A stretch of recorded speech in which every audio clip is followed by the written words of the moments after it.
Hello Ramen Nation, Chris Coban here bringing you another Pokemon Omega Ruby Alpha Sapphire Wi-Fi battle, and as you can probably tell, won by the title that you clicked to come in here probably, or the thumbnail or whatever it is.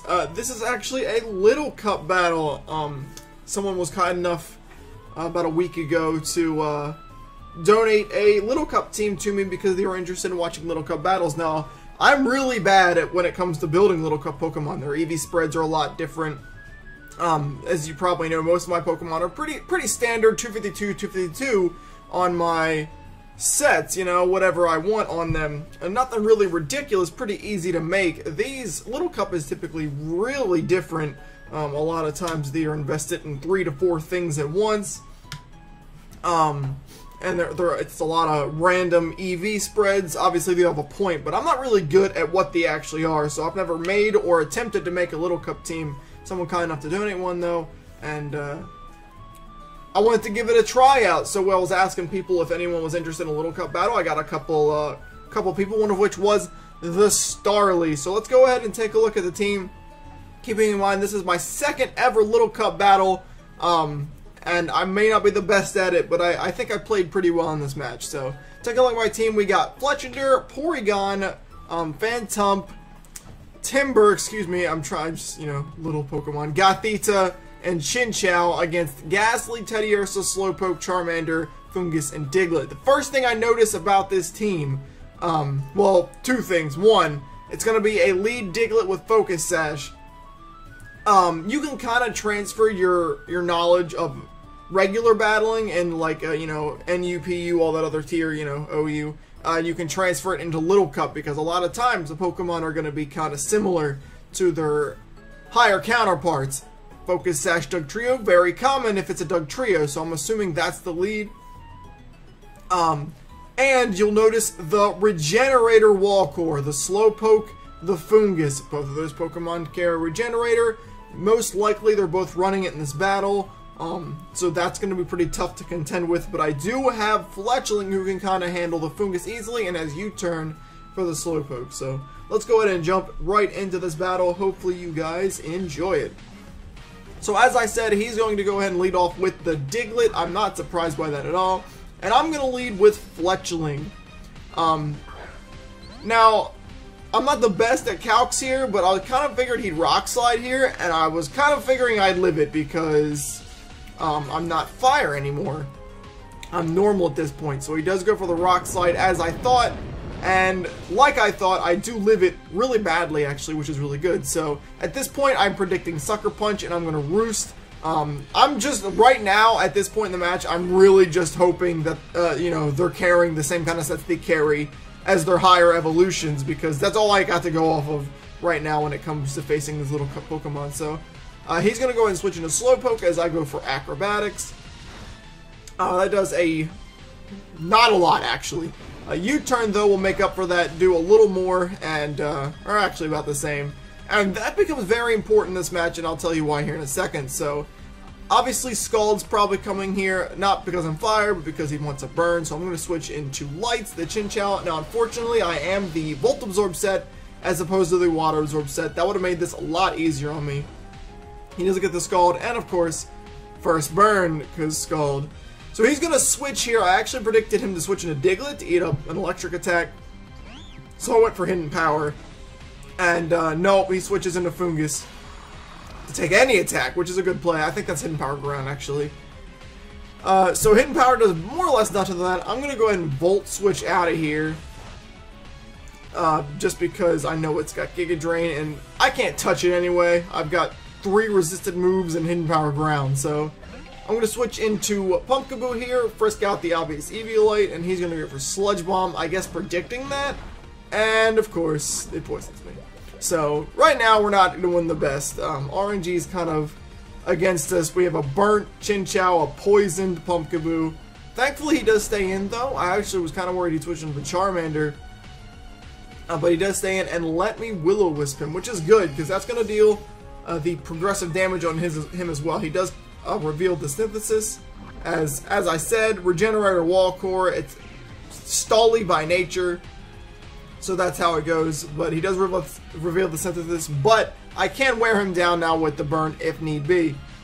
So now he's actually going to switch into the Charmander. Now, this is one of those Pokemon I have no idea. I don't know if it ever runs differently. Obviously it's not going to Mega. I don't know what kind of stuff it carries.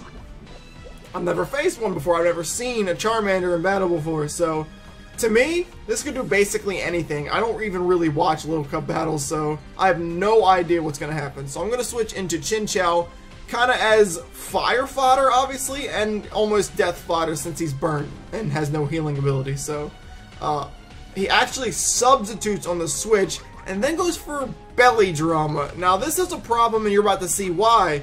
25% health, maybe that's not that big a deal. +6 attack, I can outspeed him with, like, Fletchling. No, Berry Juice. And this is why you should do Little Cup at level 5. I went for Thunderbolt for the obvious hit. I knew it would break the sub. Don't want to risk the Hydro Pump miss there, which I am carrying. So this is why you want to do Little Cup at level 5, though. Berry Juice becomes basically worthless. No, not basically. Completely worthless at level 50. That's why Little Cup should always be at level 5. And this thing's at max HP and +6 attack. So we're in trouble here. First kill goes down, I switch into Melee, which is my Choice Scarfed Gothita. I'm going to go for Psychic. I knew it wouldn't kill, but it does what it needs to do. I'm actually carrying Trick, but there's no way in hell I'm going to trick a Choice Scarf onto a +6 Pokemon, so that'd be a really bad idea. So now that I've done enough damage, I'm going to switch in Fletchling here. I'm going to get my first kill by Acrobatics onto the Charmander, which is good. We actually stopped something finally. Now he's going to switch into Slowpoke, and here's why you see U-turn's a big deal. Every time I do it, when he switches out, Regenerator doesn't really do anything. I'm kind of forcing his hand here because he's not healing like he wants to. He is, but I'm always doing it right back since Slowpoke's really the only thing he's got that's really going to wall Fletchling there. So I switch into Pumpkaboo. He actually reveals the Thunder Wave there, which I thought was pretty interesting. And now he's going to switch into Fungus again. Obviously, I kind of figured that. I have Bullet Seed, but I went for Shadow Sneak. Both super effective. Bullet Seed probably does more, but I knew he was going to switch into Fungus there, so no problems, no problems. At this point, it turns into a miniature stall fest here because I basically am trying to get him down to the point where I can kill him no problem with Fletchling. He's going to go for Sludge Bomb. Does a good little chunk there. Poison's going to kick in. Does 3 damage, so actually at this point what I do is I'm just going to Shadow Sneak again, because if he wants to kill me, that's fine, he'll be at low health. If he doesn't want to kill me, then he's going to heal. And I actually do outspeed him, and I'm going to be able to heal afterwards, which is my plan here. So he does go ahead and Synthesis, which is completely fine by me. I'm going to go down to that 2 health. But now I can Synthesis right back up, and we can keep this going. And typically I don't like doing stuff like this, but I have to make sure this thing is at a killable health. Or at least at enough health to where if it switches out, it's still not a ginormous problem. That's basically what I'm doing here. He's going to go ahead and Giga Drain. I'm going to employ the same exact tactic you're going to see as I go down to 8 health. If he wants to Sludge Bomb, I'm going to die. If he doesn't, then I'm going to Shadow Sneak. It's going to take him to half. Burn's going to take him to like 30-ish or so %, and that's exactly where I want to be at right there. That's exactly that little realm of health that I'm looking for to make sure this thing goes down. And he does Sludge Bomb instead of Synthesis that time, so my plan works out. I could have done that all day, or at least stalled him out of Synthesis. Would have been a better turnout for him since he's got Regenerator, but I still get what I want there. So I'm going to switch into Fletchling. This is a pretty easy switch. He can't really switch into the Slowpoke because I'm dealing about enough to hit him with Acro than U-turn. But he is going to make the smart switch actually and go right into Diglett. That's very fair. You get your Regenerator boost. Diglett's pretty pointless at that point. He probably wanted to save him just in case maybe he could do work later, but I played it well enough to get him to force it to sack there.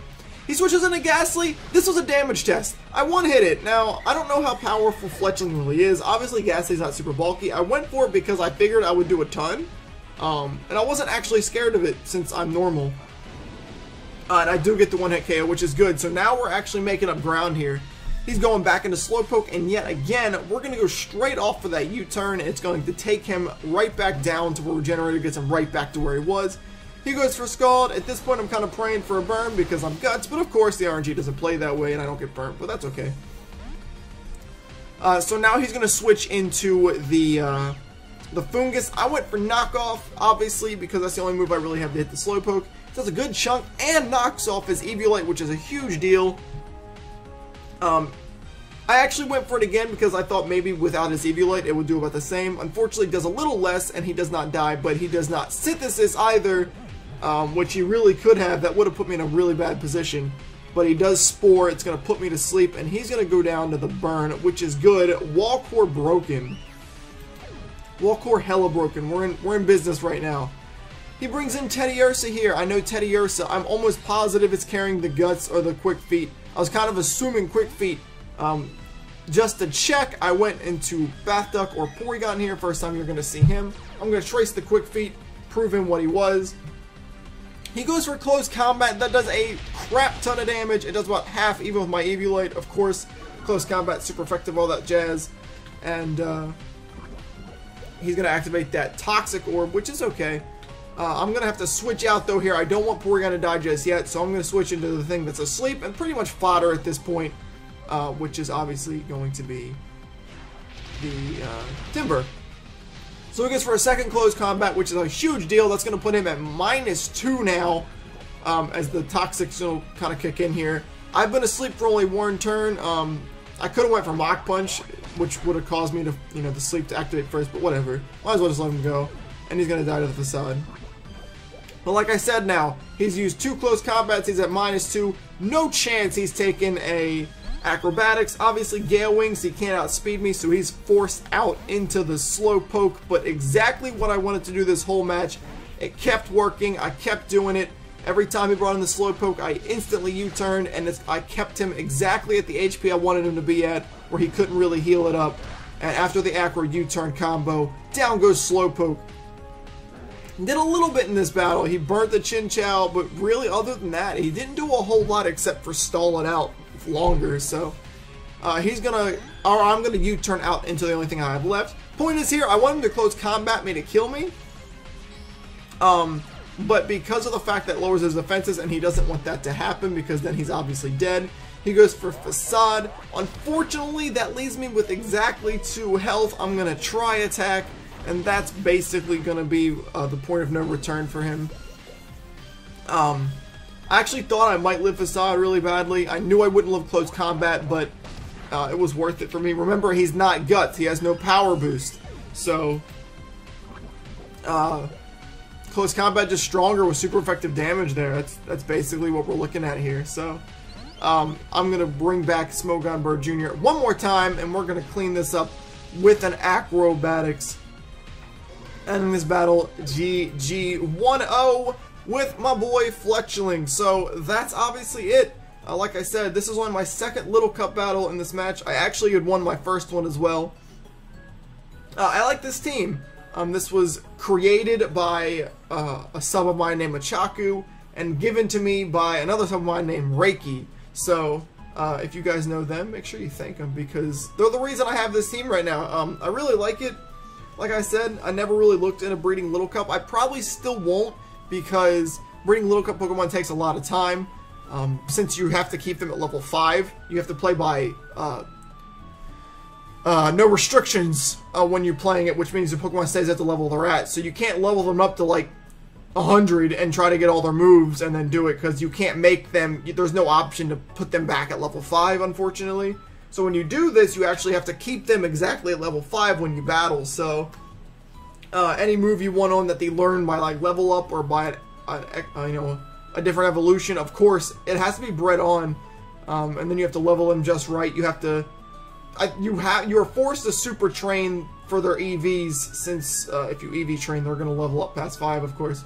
So it takes a lot longer to breed one of these than a regular just straight out Pokemon, which is why I probably will never get into it because breeding these anyway, because got a lot of my played off stream a lot of the time. I don't know how much it would take, plus I'd be really bad at building them anyway. But anyway, rambling. Thank you guys for taking the time out of the day to watch a video. I really hope you enjoyed it.